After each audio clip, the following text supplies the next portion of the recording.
নমস্কার। যারা career related প্রবলেমে ভুগছেন, এই হোলিকা দহনের দিন কি করবেন? মনে করেন আপনি চাকরির চেষ্টা করছেন, বারে বারে পরীক্ষা দিচ্ছেন, কিছু কিছু নাম্বারের জন্য আপনি আটকে যাচ্ছেন, প্রতি মুহূর্তে আপনি একটা বাধার সম্মুখীন হচ্ছেন। কি করবেন? বেদানার ডাল দেখেছেন? বেদানার ডাল হয়, বেদানার ডাল নেবেন। মানে আমি কাণ্ডর কথা বলছি, বেদানার ডালের কথা ভাববেন না। আবার বেদানার ডাল নেবেন আর আখের পাতা নেবেন। গ্রামেগঞ্জে পাওয়া যায় বা আমাদের শহরাঞ্চলে বিক্রি, সেখানে আখের পাতা পাওয়া যায়, দেখবেন আখের পাতাটা নেবেন।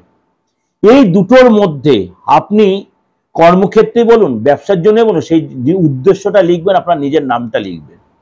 লিখে হোলিকা দহনের দিন ওখানে দিয়ে আপনি প্রে করুন, করে দেখুন। যথেষ্ট ফলপ্রদ এই টোটকাটা দিলাম, দেখবেন আপনার বাধা কাটবেই। কিন্তু আপনি যদি ঘরে ঘুমিয়ে থেকে আপনি বাধা কাটাতে যান, জীবনেও হবে না। আপনি চেষ্টা করছেন, সাকসেস পাচ্ছেন না, তাহলেই কিন্তু আপনি এখান থেকে ফলপ্রদ রেজাল্ট পাবেন।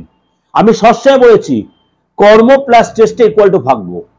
আমি ভাগ্য বলে আমি ঘুমিয়ে পড়লাম, তাহলে কিন্তু হবে না। কর্ম করেছি, চেষ্টা করেছি, হচ্ছে না রেজাল্ট, তাহলে আমি উপাচার করে রেজাল্ট পাবো।